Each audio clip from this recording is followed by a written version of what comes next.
സുഹൃത്തുക്കളെ, 100 വർഷങ്ങൾക്ക് മുൻപ് സംഘം സ്ഥാപിതമായപ്പോൾ അക്കാലത്തെ ആവശ്യങ്ങൾ, അക്കാലത്തെ പ്രശ്നങ്ങൾ മറ്റൊന്നായിരുന്നു.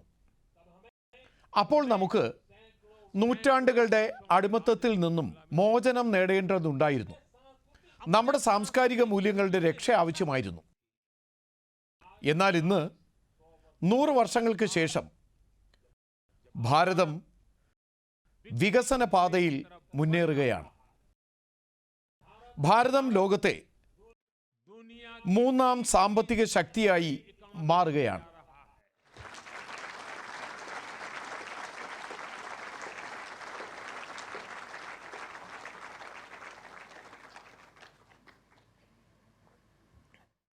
രാജ്യത്തെ വലിയൊരു ദരിദ്ര വിഭാഗം ദാരിദ്ര്യത്തെ പരാജയപ്പെടുത്തി മുന്നേറുകയാണ്. നമ്മുടെ യുവാക്കൾക്ക് പുതിയ പുതിയ മേഖലകളിൽ അവസരങ്ങൾ ലഭിക്കുന്നു.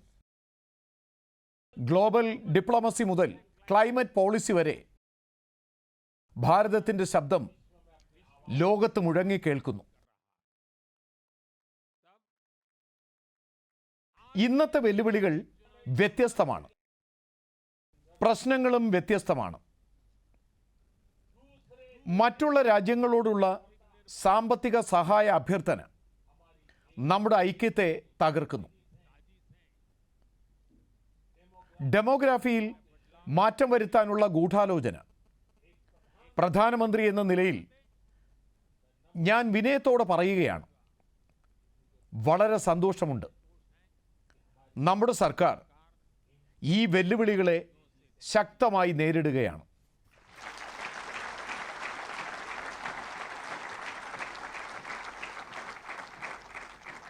അതുപോലെ ഒരു സ്വയം സേവകനെന്ന നിലയിൽ എനിക്കിതും സന്തോഷകരമാണ്. രാഷ്ട്രീയ സ്വയം സേവക സംഘം ഈ വെല്ലുവിളികൾ മനസ്സിലാക്കുക മാത്രമല്ല, ഇതിൻ്റെ പരിഹാരത്തിന് മാർഗരേഖയും തയ്യാറാക്കിയിട്ടുണ്ട്.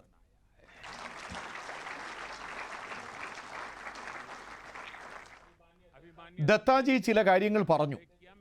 ഞാൻ ഒന്നുകൂടി അത് വിശദീകരിക്കാം. സംഘം മുന്നോട്ട് വയ്ക്കുന്ന പഞ്ച് പരിവർത്തൻ, സ്വബോധ്, സാമൂഹിക സമരത, കുടുംബ പ്രബോധൻ, നാഗരിക് ശിഷ്ടാചാർ, പര്യാവരൺ, ഈ കാര്യങ്ങൾ ഓരോ സ്വയം സേവകനും രാജ്യത്തിന് നേരെയുള്ള വെല്ലുവിളികൾ നേരിടാൻ വലിയൊരു പ്രേരണയാണ്. സുഹൃത്തുക്കളെ, സ്വബോധ് എന്നാൽ സ്വയം തിരിച്ചറിയൽ, പ്രബോധ് എന്നാൽ അടിമത്വത്തിൻ്റെ കെട്ടുപാടുകളിൽ നിന്ന് മോചനം നേടി സ്വന്തം പാരമ്പര്യത്തിൽ അഭിമാനിക്കുക, സ്വന്തം ഭാഷയിൽ അഭിമാനിക്കുക. സ്വബോധ് എന്നാൽ സ്വദേശിയുമാണ്, സ്വയം പര്യാപ്തത നേടുക. എൻ്റെ ദേശവാസികളെ, ഇക്കാര്യം നന്നായി മനസ്സിലാക്കുക. സ്വയം പര്യാപ്തത എന്നത് പകരം സംവിധാനമല്ല, സ്ഥിരം സംവിധാനം, അനിവാര്യതയാണ്.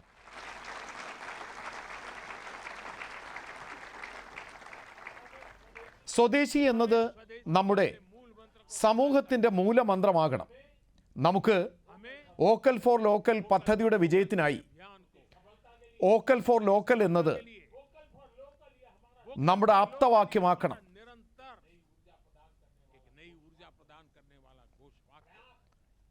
സുഹൃത്തുക്കളെ, സംഘം സാമൂഹിക തുല്യതയ്ക്ക് എപ്പോഴും പ്രഥമ പരിഗണന നൽകുന്നു.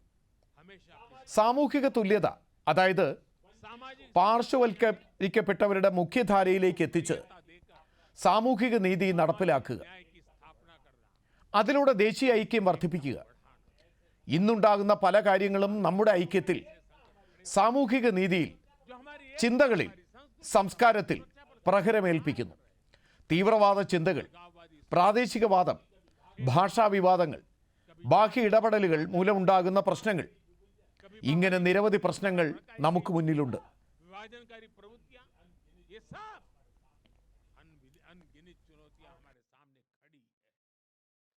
നാനാത്വത്തിൽ ഏകത്വം എന്നതിലാണ് ഭാരതത്തിൻ്റെ ആത്മാവ് കുടികൊള്ളുന്നത്. ഈ ചരട് പൊട്ടിയാൽ ഭാരതത്തിൻ്റെ ശക്തി കുറയും. അതിനാൽ ഈ മന്ത്രത്തെ നാം മുന്നോട്ട് നയിക്കണം, അതിന് ശക്തി പകരണം.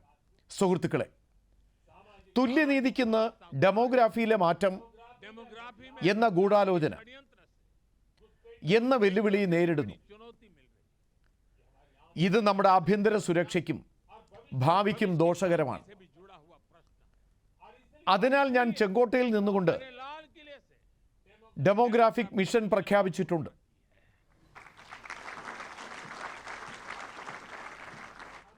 ഈ വെല്ലുവിളിയെ നാം ജാഗ്രതയോടെ നേരിടണം, ഇതിനെ ശക്തമായി നേരിടണം. സുഹൃത്തുക്കളെ, കുടുംബ പ്രബോധൻ ഇന്ന് കാലത്തിൻ്റെ ആവശ്യമാണ്. സാമൂഹിക മാറ്റത്തിനായി പരിശ്രമിച്ച പണ്ഡിതന്മാരുടെ ഭാഷ. അവർ പറയുന്നത് നൂറ്റാണ്ടുകളായുള്ള ഭാരതത്തിൻ്റെ ശക്തി, അതിൻ്റെ ആത്മാവ് കുടുംബത്തിലാണ് നിലനിൽക്കുന്നതെന്നാണ്.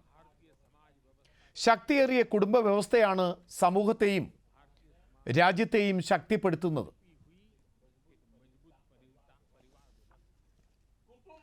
കുടുംബ പ്രബോധൻ എന്നാൽ ആ കുടുംബ സംസ്കാരത്തിൻ്റെ പോഷണം. ഭാരതീയ സംസ്കാരത്തിൻ്റെ അടിത്തറയാണിത്. ഭാരതീയ സംസ്കാരം ഇതിൽ നിന്നും പ്രേരണ ഉൾക്കൊള്ളുന്നു. ഇതിൻ്റെ വേരുകൾ ആഴത്തിലുണ്ട്. കുടുംബങ്ങളുടെ മൂല്യം, മുതിർന്നവരോടുള്ള ആദരവ്, സ്ത്രീ ശക്തിയെ ബഹുമാനിക്കുക, യുവാക്കളുടെ സംസ്കാരം, കുടുംബ ഉത്തരവാദിത്വങ്ങൾ നിറവേറ്റുക, അത് മനസ്സിലാക്കുക, കുടുംബത്തെയും സമൂഹത്തെയും ബോധവൽക്കരിക്കുക, ഇത് വളരെ അത്യാവശ്യമാണ്. സുഹൃത്തുക്കളെ, വിവിധ കാലങ്ങളിൽ മുന്നേറിയ രാജ്യങ്ങളെല്ലാം അതിൽ പൗരബോധം മുഖ്യ പങ്ക് വഹിച്ചിട്ടുണ്ട്. പൗരബോധം എന്നാൽ കർത്തവ്യബോധം. പൗരബോധം ഓരോ പൗരനും ഉണ്ടാകണം. ശുചിത്വബോധം, രാജ്യത്തെ സമ്പത്ത് സുരക്ഷിതമാക്കൽ, നിയമബോധം, അതിനോടുള്ള ആദരവ്, ഇതുമായി നാം മുന്നേറണം. നമ്മുടെ ഭരണഘടന വിഭാവനം ചെയ്യുന്നത് പൗരന്മാർ സ്വന്തം കർത്തവ്യങ്ങൾ നിറവേറ്റണമെന്നാണ്. ഭരണഘടനയുടെ ഈ ഭാവനയെ നാം നിരന്തരം ശാക്തീകരിക്കണം. സുഹൃത്തുക്കളെ, പരിസ്ഥിതി സംരക്ഷണം നിലവിലെയും വരുന്ന തലമുറയ്ക്കും വളരെ ആവശ്യമാണ്. ഇത് മാനവരുടെ ഭാവിയെ ബന്ധപ്പെടുത്തുന്നു.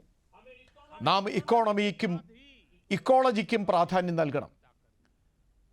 ജലസംരക്ഷണം, ഗ്രീൻ എനർജി, ക്ലീൻ എനർജി, നിരവധി പദ്ധതികൾ ഈ മേഖലയിൽ ഉണ്ടാകണം. സുഹൃത്തുക്കളെ, സംഘത്തിൻ്റെ ഈ പഞ്ച് പരിവർത്തൻ അത് രാജ്യത്തിൻ്റെ ശക്തി വർദ്ധിപ്പിക്കും. രാജ്യത്തെ വിവിധ വെല്ലുവിളികളെ നേരിടാൻ സഹായിക്കും. 2047 വരെ വികസിത ഭാരത നിർമ്മാണത്തിനുള്ള അടിസ്ഥാന ശിലയാകും.